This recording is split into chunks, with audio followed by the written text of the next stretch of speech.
Hello, I'm Dr. Carl Hartman.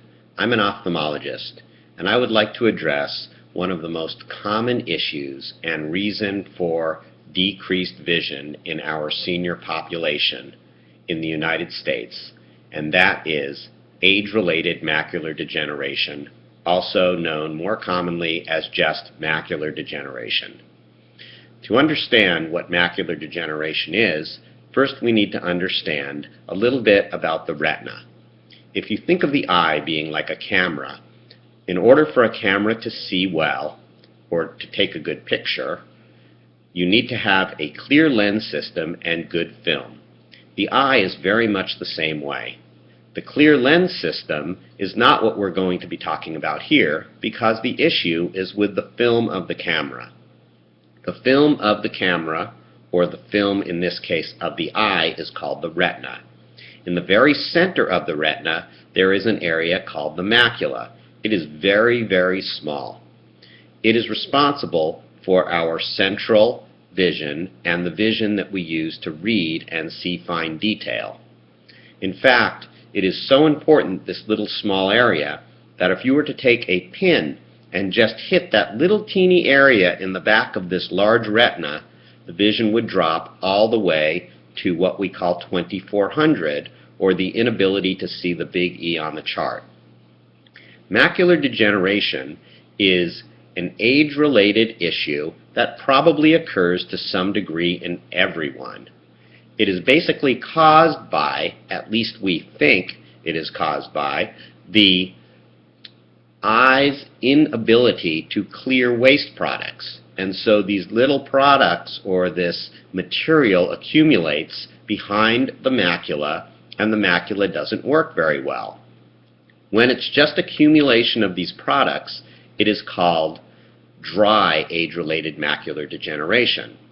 As these dry products start to accumulate, they can actually cause a layer that is underneath the macula and prevents blood vessels from growing up into the retina to become weak and start to have little cracks. The blood vessels can then grow up into the macular region and they can bleed or leak fluid. This is called wet macular degeneration.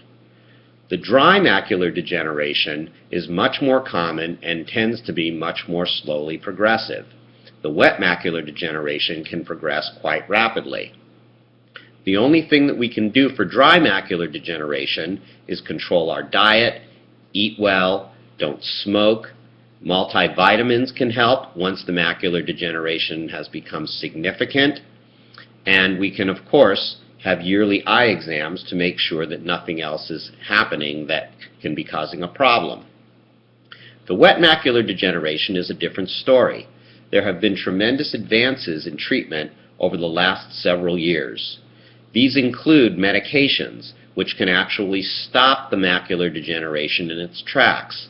So it becomes very, very important to make sure that the macular degeneration has not become wet, and if it has, that you seek treatment right away. The most common way that this is monitored is with a grid called an Amsler grid. AMSLER. This can be found on the internet. Just search for Amsler grid, or one can be obtained from your optometrist or ophthalmologist. You look at this covering one eye at a time every day, and if there are changes in this grid, those can signify that the macular degeneration is becoming wet and you should seek treatment. With wet macular degeneration in particular, it is very important that you seek treatment within a couple of days. That is why it is important to monitor it daily. The one important point that I would like to leave you with is that macular degeneration, even the worst case ever described in the history of the world involving both eyes, never causes you to go black blind.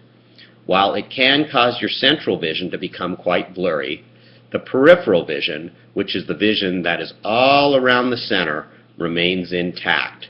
So most people are able to maintain fairly autonomous, independent lives, even with very, very bad macular degeneration.